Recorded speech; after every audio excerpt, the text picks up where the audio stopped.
സുഹൃത്തുക്കളെ എല്ലാവർക്കും നമ്മുടെ പുതിയ വീട്ടിലേക്ക് സ്വാഗതം. ഇ ഡി വി ഡി മോഡി എന്ന് പറയുന്ന ഒരു ഡീല് ഇന്ന് കേരളത്തിൽ നല്ല രീതിയിൽ ഇങ്ങനെ പച്ച പിടിച്ച് പോകുന്നുണ്ട്. ആ ഡീൽ ആർക്കെതിരെയാണ്? നരേന്ദ്രമോദിയും വി ഡി സതീശനും ഒരുമിച്ച് പിണറായി വിജയനെതിരെ നടത്തുന്ന ഒരു ഡീലാണത്. ആ ഡീലിൽ കൂടി എന്താണ് ഇവർ ഉദ്ദേശിക്കുന്നത്? എങ്ങനെയെങ്കിലും പിണറായി വിജയനെ, അല്ലെങ്കിൽ പിണറായി വിജയൻ എന്ന് പറയുന്ന ഒരു മനുഷ്യന്റെ അടിവേര് കീറി കളയണം, അല്ലെങ്കിൽ മുറിച്ച് കളയണം.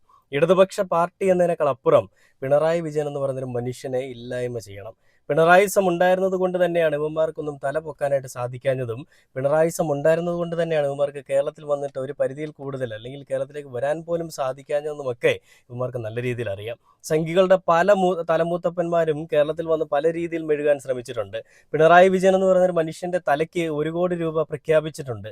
അന്നൊക്കെയും പിണറായി വിജയൻ പറഞ്ഞൊരു മറുപടിയുണ്ട്. അതിനുള്ള തൻ്റെ ഇടവും, അല്ലെങ്കിൽ അതിനുള്ള ഉറപ്പും ഒന്നും ആ ശരീരത്തിന് ഇല്ല എന്നുള്ളൊരു കാര്യം അദ്ദേഹം എടുത്ത് പറയുകയുണ്ടായി. പിന്നീട് തലയറക്കുമെന്ന് പറഞ്ഞവൻ്റെ ഒരു കാര്യത്തിൽ ഒരു പുഞ്ചിരിയോടുകൂടി നേരിട്ടൊരു മനുഷ്യൻ കൂടിയായിരുന്നു പിണറായി വിജയൻ. പിണറായി വിജയൻ എന്ന് പറയുന്നൊരു മനുഷ്യൻ ശരിക്കും ഒരു മുഖ്യമന്ത്രി എന്നതിനേക്കാൾ അപ്പുറം കേരളത്തിലെ ഒരു നല്ല ശതമാനം കേരളത്തിലെ ജനങ്ങൾക്കും ഒരു സംരക്ഷണം തന്നെയായിരുന്നു. എവിടെയും എന്തും തുറന്നു പറയാൻ സാധിക്കുന്ന, അഭിപ്രായ സ്വാതന്ത്ര്യത്തിന് പ്രാധാന്യം കൽപ്പിക്കുന്ന, ആവിഷ്കാര സ്വാതന്ത്ര്യത്തിന് പ്രാധാന്യം കൽപ്പിക്കുന്ന, കേരളത്തിലെ ജനങ്ങളുടെ സ്വൈര്യ ജീവിതത്തിനും അവരുടെ വികസനങ്ങൾക്കും അവരുടെ അടിസ്ഥാന സൗകര്യങ്ങൾ മെച്ചപ്പെടുത്തുന്നതിനും ഒക്കെ വേണ്ടിയിട്ട് അഹോരാത്രം പണിയെടുത്ത, രാത്രിയെന്നോ പകലെന്നോ ഇല്ലാതെ നല്ല രീതിയിൽ പണിയെടുത്ത് കിട്ടുന്നതിന്റെ ഒരു പാതി വിഹിതം കേരളത്തിലെ ജനങ്ങളുടെ ക്ഷേമത്തിന് വേണ്ടിയിട്ട് നൽകിയിരുന്ന ഒരു മനുഷ്യൻ തന്നെയായിരുന്നു പിണറായി വിജയൻ. ആ പിണറായി വിജയൻ എന്ന് പറയുന്ന മനുഷ്യനെ ഇല്ലായ്മ ചെയ്യുന്ന രീതിയിലുള്ള പരിപാടികളും ഒക്കെ ആയിട്ടാണ് ഇന്ന് ഈ വലതുപക്ഷം, അല്ലെങ്കിൽ ഭരണപക്ഷം കയറി അധികാരത്തിൽ വന്നിട്ട് ഈ കാണിക്കുന്ന തന്തയ്ക്ക് പിറക്കാഴി എന്ന് തന്നെ നമുക്ക് പറയണം. പിണറായി വിജയനെ എങ്ങനെയെങ്കിലും ഇല്ലാതെയാക്കണം, അതാണ് ഇവരുടെ ലക്ഷ്യം. അതിനു വേണ്ടിയിട്ട് മാധ്യമ പാപ്പരാസികളെ കൂട്ടുപിടിച്ചു. മാധ്യമ പാപ്പരാസികളെ കൂട്ടുപിടിച്ചിട്ട് എന്താണ് ഉണ്ടായത്? മാധ്യമ പാപ്പരാസികളെ കൊണ്ട് ഒന്നും ചെയ്യാൻ സാധിക്കുന്നില്ല. രാവിലെ തൊട്ട് വൈകുന്നേരം വരെയും ഇവരുടെ പോസ്റ്റുകൾ ഇങ്ങനെ ഇവർ ഇരിക്കുന്നു എന്നല്ലാതെ ഒന്നും പ്രത്യേകിച്ച് ചെയ്യാൻ സാധിക്കുന്നില്ല. അങ്ങനെ വന്നപ്പോൾ ഇവർ കണ്ടുപിടിക്കുന്ന അടുത്ത മാർഗം എന്താണ്? എങ്ങനെയെങ്കിലും ഞങ്ങളുടെ ചേട്ടന്മാരെ ഇങ്ങോട്ടേക്ക് കൊണ്ടുവരണം. എന്താണ് ആരാണ് കോൺഗ്രസിന്റെ ചേട്ടന്മാര്? അങ്ങ് കേന്ദ്രത്തിലിരിക്കുന്ന BJP ആണ്. ആ BJP ഇങ്ങോട്ടേക്ക് കൊണ്ടുവന്നു കഴിഞ്ഞാൽ പിണറായി വിജയനെ മൂക്കിൽ കൂടി കയറ്റി അങ്ങ് വിഴുങ്ങിക്കളയാമെന്ന് വിചാരിച്ചുകൊണ്ടാണ് അണ്ണന്മാർ ഈ കളിക്ക് മുന്നിലേക്ക് നിന്നത്. എന്നാൽ എന്താണ് അവിടെ സംഭവിച്ചിരിക്കുന്നത്? BJP വന്നിട്ട്, BJPയുടെ ED വന്നിട്ട് ഒരുത്തന് പോലും പിണറായി വിജയന്റെ രോമത്തിലോ പിണറായി വിജയന്റെ ഒരു ശരീരത്തിന്റെ ഒരു ഭാഗത്തോ തൊടാൻ സാധിക്കാത്ത അവസ്ഥയിലേക്ക് കാര്യങ്ങൾ മാറി. പിണറായി വിജയനെ പോയിട്ട് പിണറായി വിജയന്റെ മരുമോനെയോ മകളെയോ ഒന്നിനും തൊടാൻ പറ്റാത്ത രീതിയിലേക്ക് കാര്യങ്ങൾ മാറ്റപ്പെട്ടു. പിണറായി വിജയനെ അങ്ങ് തിന്നുകളയാം എന്ന് പറഞ്ഞുകൊണ്ടാണ് രാവിലെ വെളുപ്പാങ്കാലത്ത് പെട്ടിയും കിടക്കയൊക്കെ എടുത്തുകൊണ്ട് EDയുടെ മക്കൾ വീട്ടിലേക്ക് വന്നത്. തിരിച്ചു പോയപ്പോൾ മര്യാദയ്ക്ക് പോകാൻ സാധിച്ചില്ല എന്ന് പറയുന്നത് വേറൊരു വസ്തുതയും. അപ്പോൾ പിണറായി വിജയനെതിരെ ഈ വിഷയം ED വരുന്നത് മുൻപ് തന്നെ അറിഞ്ഞതാണ് ഈ വലതുപക്ഷവും അതേപോലെ തന്നെ സംഘികളും. അങ്ങനെ സംഘികളുടെ കൂട്ടത്തിൽ അച്ഛനും തോറ്റു, മകനും തോറ്റു, കുടുംബത്തിലെ എല്ലാം തോറ്റു എന്ന് പറയുന്നത് പോലെ അങ്ങ് പൂഞ്ഞാറ്റിലെ ഒരു മോനുണ്ട്, ഷോൺ ജോർജ്. ആ ഷോൺ പറയുന്നൊരു കാര്യമുണ്ടായിരുന്നു, പിണറായി വിജയനെ അങ്ങ് തിന്നുകളയാൻ പോവുകയാണ്, പിണറായിസം ഇതോടുകൂടി അവസാനിക്കാൻ പോവുകയാണ്, പിണറായി ചത്തു എന്നൊക്കെ. എന്നിട്ട് എന്താണ് ഉണ്ടായത്? പിണറായി വിജയൻ അവിടെ ആ ഒരു ED അങ്ങോട്ട് പുറത്തേക്ക് ഇറങ്ങുന്ന സമയത്ത് തന്നെ ആ ഒരു വീടിന് പുറത്തേക്ക് വന്നിട്ട് ജനങ്ങളെ നോക്കി അഭിവാദ്യം ചെയ്യുകയാണ്, അല്ലെങ്കിൽ മുഷ്ടി ചുരുട്ടി പിടിച്ചുകൊണ്ട് തൻ്റെ അണികൾക്ക് ഊർജം പകർന്നു കൊടുക്കുകയാണ്. ഈ ശരീരം, അല്ലെങ്കിൽ ഈ കൈകൾ ശുദ്ധമാണെന്ന് എനിക്ക് എടുത്തു പറയാനായിട്ട് സാധിക്കും. കാരണം ഞാൻ ഒറ്റ തന്തയ്ക്ക് ജനിച്ചവനാണ്. മറ്റുള്ളവരെ പോലെ, മറ്റു രാഷ്ട്രീയ പാർട്ടിയിലുള്ള നേതാക്കന്മാരെ പോലെ പലതന്തയ്ക്ക് പറഞ്ഞ സ്വഭാവം കാണിക്കുന്ന ഒരാളല്ല ഞാൻ. കിട്ടുന്ന ഒരു വിഹിതം അത് ഈ കേരളത്തിലെ ജനങ്ങളുടെ ക്ഷേമത്തിനും ഐശ്വര്യത്തിനും വേണ്ടി തന്നെയാണ് ഞാൻ ഉപയോഗിച്ചിട്ടുള്ളതെന്ന് ഉറച്ച ബോധ്യമുള്ളൊരു രാഷ്ട്രീയ പ്രവർത്തകൻ, അല്ലെങ്കിൽ നല്ലൊരു നേതാവ് എന്നൊക്കെ നമുക്ക് വിളിക്കാൻ സാധിക്കുന്ന പിണറായി വിജയൻ. ആ പിണറായി വിജയൻ തന്നെ ഇന്ന് മാധ്യമങ്ങളിൽ വന്നിട്ട് പറയുന്നൊരു കാര്യം കൂടി ഞാൻ നിങ്ങളെ കാണിക്കുന്നുണ്ട്.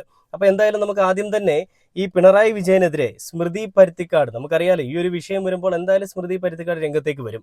അങ്ങനെ സ്മൃതി പരുത്തിക്കാട് ഈ ഒരു വിഷയം വന്നപ്പോൾ തന്നെ രംഗത്തേക്ക് വന്നിട്ട് വലിയ മെഴുകലുകളാണ്. പിണറായി വിജയന്റെ വീട്ടിൽ നിന്നൊന്നും കിട്ടിയില്ല, വീണ വിജയന്റെ കയ്യിൽ നിന്ന് എന്തെങ്കിലും കിട്ടുമോ, അല്ലെങ്കിൽ മരുമകനായിട്ടുള്ള മുഹമ്മദ് റിയാസിന്റെ കയ്യിൽ നിന്ന് എന്തെങ്കിലും കിട്ടുമോ എന്നൊക്കെ പറഞ്ഞുകൊണ്ട് വലിയ മെഴുകലുകളാണ്. അപ്പൊ അങ്ങനെ ഒരു പത്രസമ്മേളനത്തിൽ, അല്ലെങ്കിൽ ഒരു ചർച്ചയിലേക്ക്, ഡിബേറ്റിലേക്ക് ഷോൺ ജോർജിനെ വിളിക്കുന്നുണ്ട്. അപ്പൊ ഷോൺ പറയുന്ന ഒരു കാര്യം കൂടി ഞാൻ നിങ്ങളെ കാണിച്ചതിന് ശേഷം ഇതിനൊക്കെ മറുപടി എന്നോണം മുഖ്യമന്ത്രിയായിരുന്ന പിണറായി വിജയൻ കൊടുക്കുന്ന ഒരു മറുപടി അത് ഞാൻ നിങ്ങളെ കാണിച്ചു തരാം. അപ്പൊ നമുക്ക് നേരെ ഈ ഒരു മെഴുകൽ വീഡിയോയിലേക്ക് പോവാം. ഷോൺ ജോർജ്, ഇപ്പോൾ ED raid, Modi VD Satheesan സംയുക്ത ഓപ്പറേഷൻ എന്നാണ് CPM ഇപ്പോൾ പറഞ്ഞിരിക്കുന്നത്. അങ്ങനെയാണ് CPM നേതാക്കളിൽ നിന്നും പലരിൽ നിന്നായ പ്രതികരണം വന്നിരിക്കുന്നത്. ഒരു സംയുക്ത ഓപ്പറേഷൻ ആണോ ഇത്? എന്താണ് ഇക്കാര്യത്തിൽ BJPക്ക് പറയാനുള്ളത്?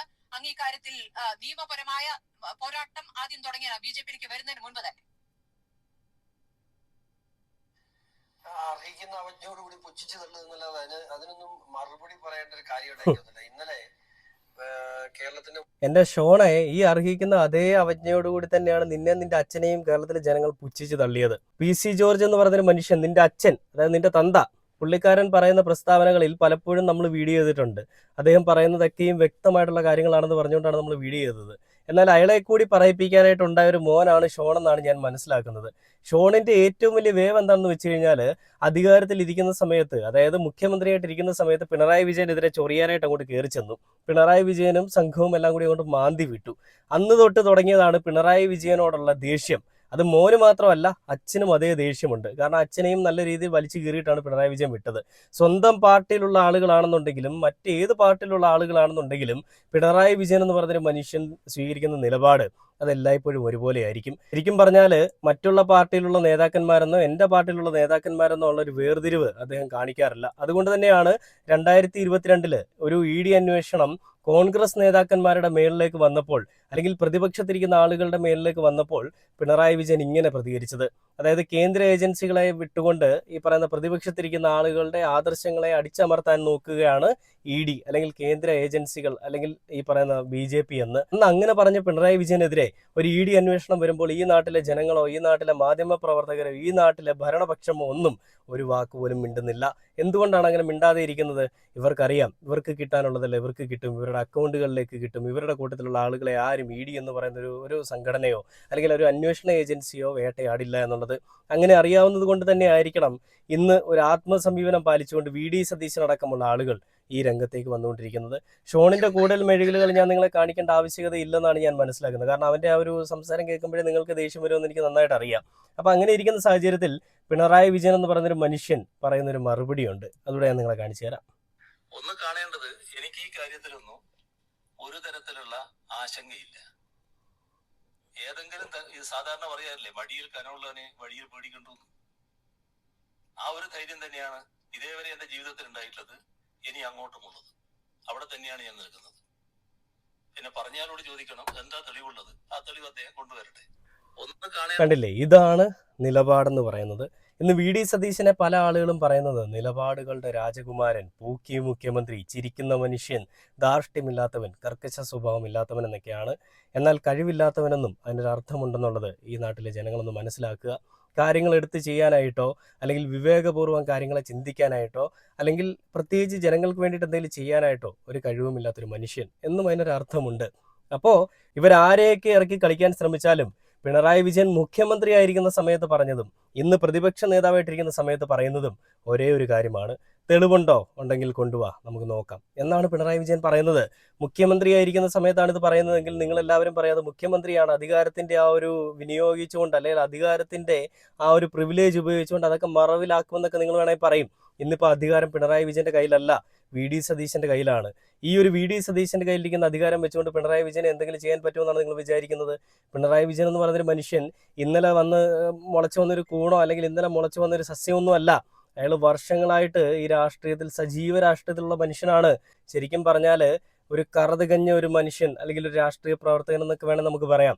അങ്ങനെ ഒരു മനുഷ്യനെ നിങ്ങൾ ഈ പറയുന്ന ഓലപ്പാമ്പിനെ കാണിച്ച് പേടിപ്പിക്കാൻ നിൽക്കുമ്പോൾ അയാൾ പേടിക്കില്ല മക്കളെ. കാരണം അയാൾ കണ്ടിട്ടുള്ള ലോകമൊന്നും നീയൊന്നും കണ്ടിട്ടില്ല. നിന്റെയൊക്കെ ലോകമെന്ന് പറയുന്നത് നീയൊക്കെ ഒരു പൊട്ടക്കിണല്ല തവളയാണ്. നിന്റെ അടുത്ത് സംഖ്യകൾ പറയുകയാണ് അങ്ങോട്ട് ചാടറ കുഞ്ഞിരാമ എന്ന് പറഞ്ഞാൽ നീയൊക്കെ അങ്ങോട്ട് ചാടും. കൊങ്ങികൾ പറയുകയാണ് ഇങ്ങോട്ട് ചാടറ കുഞ്ഞിരാമ എന്ന് പറഞ്ഞാൽ ഇങ്ങോട്ട് ചാടും. എന്നാൽ നിനക്കൊന്നും ഒരു നിലപാടുമില്ല, ഒരു നിലവാരവുമില്ല. വെറുതെ ഇങ്ങനെ മാധ്യമങ്ങൾ അങ്ങോട്ട് നിനക്ക് കേട്ടുതരുന്നൊരു പേരാണ് നിലപാടുകളുടെ രാജകുമാരൻ, ഒറ്റ നിലവിന്റെ തമ്പുരാൻ എന്നൊക്കെ നിങ്ങൾക്ക് മാധ്യമങ്ങൾ ഇട്ട് തരുന്നൊരു പേരാണ്. ഈ പേരുകളൊന്നും പിണറായി വിജയൻ ഇട്ട് കൊടുക്കാനായിട്ട് ഒരു മാധ്യമ പ്രവർത്തകർ ഇവിടെ ഉണ്ടായിരുന്നില്ല. കാരണം മാധ്യമങ്ങളെ കൂട്ടുപിടിച്ചുകൊണ്ടായിരുന്നില്ല പിണറായി വിജയൻ പ്രവർത്തിച്ചത്. മാധ്യമങ്ങളുടെ ഒത്താശയോടുകൂടി ആയിരുന്നില്ല പിണറായി വിജയൻ ഇവിടെ പ്രവർത്തിച്ചത്. മാധ്യമങ്ങളായിരുന്നില്ല പിണറായി വിജയന്റെ ഏറ്റവും വലിയൊരു ആയുധം. പിണറായി വിജയന്റെ ആയുധം എന്തായിരുന്നു?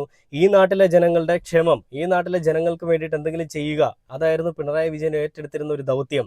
അത് നല്ല വൃത്തിയായിട്ടും നല്ല വെടുപ്പോടു കൂടിയും ചെയ്തിട്ട് ഇറങ്ങിപ്പോകാൻ സാധിച്ചു എന്നുള്ളതാണ് ആ ഒരു മനുഷ്യന്റെ ഒരു പ്രത്യേകത എന്നുകൂടി ഞാൻ എടുത്തു പറയുകയാണ്. അപ്പോൾ പിണറായി വിജയൻ അങ്ങ് ഇല്ലായ്മ ചെയ്യാന്ന് പറഞ്ഞുകൊണ്ട് സ്മൃതി അടക്കമുള്ള ആളുകൾ ഇന്ന് കിടന്ന് മെഴുകുമ്പോൾ ഇനി എന്തൊക്കെയാണ് ഇവിടെ സംഭവിക്കാൻ പോകുക എന്നുള്ളൊരു കാര്യം കൂടി നിങ്ങളൊന്ന് അറിയുക. എന്തായാലും ഇനി എന്തായാലും വെറുതെ ഒരുത്തിനെ വിടില്ല എന്നുള്ളൊരു കാര്യം നമുക്ക് നന്നായിട്ട് അറിയാം. ED ആയാലും VD ആയാലും മോദി ആയാലും എല്ലാത്തിനെയും വലിച്ചു കീറാനായിട്ട് പിണറായി വിജയൻ ഒരുങ്ങിക്കഴിഞ്ഞിരിക്കുന്നു എന്നുള്ളൊരു കാര്യം കൂടിയാണ് നമ്മളിവിടെ കാണുന്നത്. എന്തായാലും വരും ദിവസങ്ങളിൽ പുതിയ വീഡിയോ ആയിട്ട് കാണുന്നവരെ ഓക്കെ ബൈ.